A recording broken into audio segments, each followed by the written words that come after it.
the media is not showing us an accurate picture of what's really happening in a person's day-to-day life. Just to say it simply, I watched the movie Love Actually with the family during Thanksgiving, and you look at everyone greeting each other in an airport. You look at everyone welcoming each other home, and there's just a level of love that most people actually have in their day-to-day life that's not what the stories are in the news.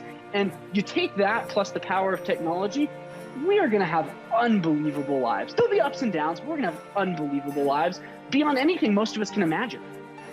In fact, the truth is most of us already have unbelievable lives. It's one of the things that I noticed when there was the people that were protesting years ago, and they're saying, the 1% are dominating the planet and I have a terrible life. And I was looking at the people that was in Wall Street, they had the encampment. I actually drove over there and I hung out and chatted with a few people. And they were like holding brand new computers, iPhones that cost more than the average person. 2/3 of the planet couldn't live on what they spent on one phone. They're drinking a coffee from Starbucks that costs more than most people live on per day. And they're going, those terrible 1%ers. And if you actually look at it, if you live in the United States and you're in poverty, and I hate anybody in poverty. That's why, I work to feed so many people, just one approach to doing things. But if you live in poverty in the United States, you're in the top 10% of earners in the world, right? Those people that are complaining about 1% are the 1%.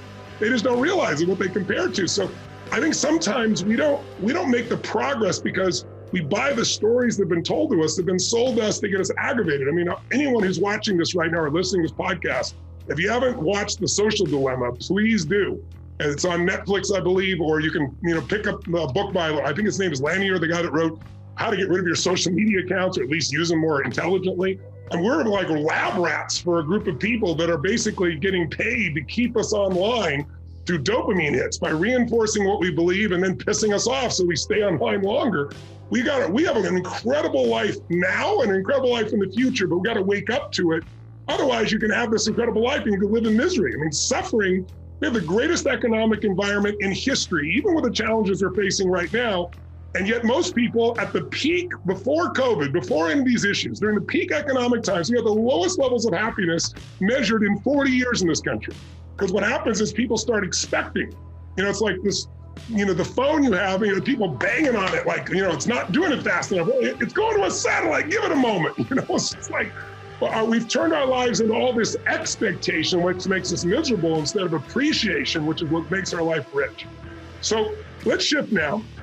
We've been going for a while here, and our listeners have been with us, and I hope they've gotten some great understanding of what you're doing generally, but also the principles that have made you all, build companies that can literally shift the quality of life here in the world, and made you plenty of money, billions of dollars in some cases for your companies.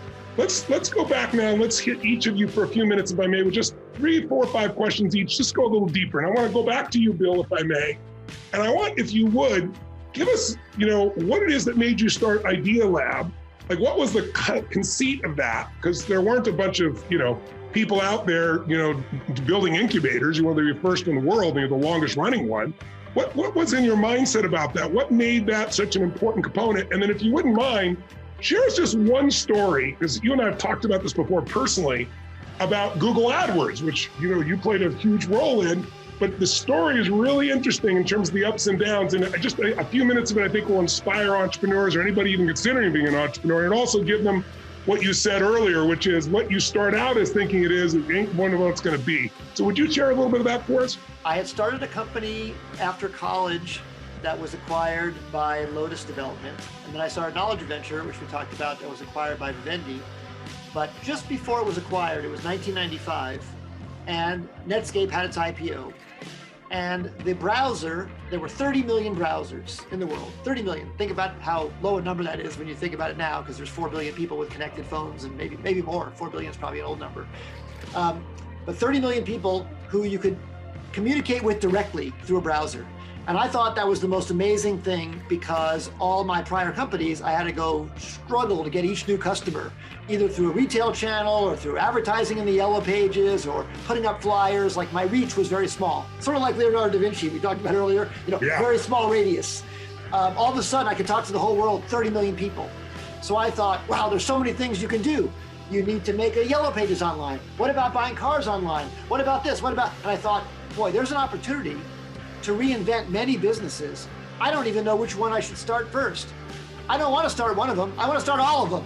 So what about, what about if I, instead of being a serial entrepreneur, which I was, maybe I could become a parallel entrepreneur and do them under one roof. And what I would do is prototype the ideas, recruit great CEOs to run each one of them, put in the seed capital, help them grow and build the businesses.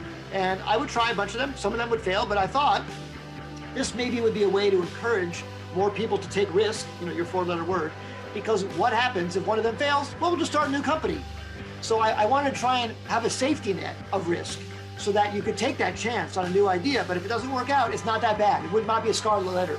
Already, by the way, in the United States, we have way less of a scarlet letter on failure than, say, in Europe or in other places of the world, where if you fail, sometimes people don't want to back you a second time. I actually view failure as a badge of honor, not as a badge of failure. It's a badge of honor if you learn from it. If you didn't learn from it and you ignore it, it's failure. But if you actually learn from it, so that gave me the inspiration to start Idea Lab. We would start 10 companies under one roof. We'd try it for 1 year. We'd see if it would work out. Well, of those 10 companies, a few of them went on to be very successful. That allowed me to keep funding it and keep it going. And now 24 years later, it's still running because that fundamental concept of putting things together, learning from each of them, did work.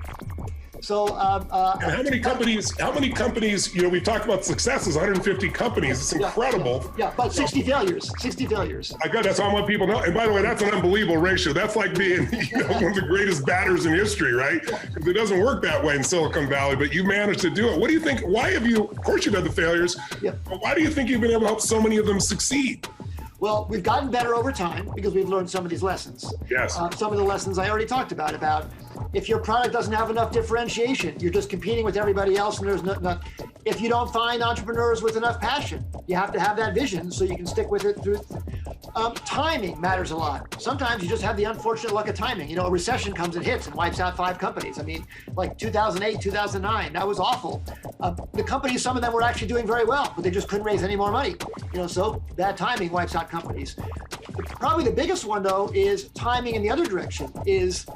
Is the world ready for your idea? Yeah, if you're a pioneer with arrows in your back, right? Oh yeah, you start out and maybe it's even going to be a good idea in 5 years, but can you make it 5 years till it's a good idea?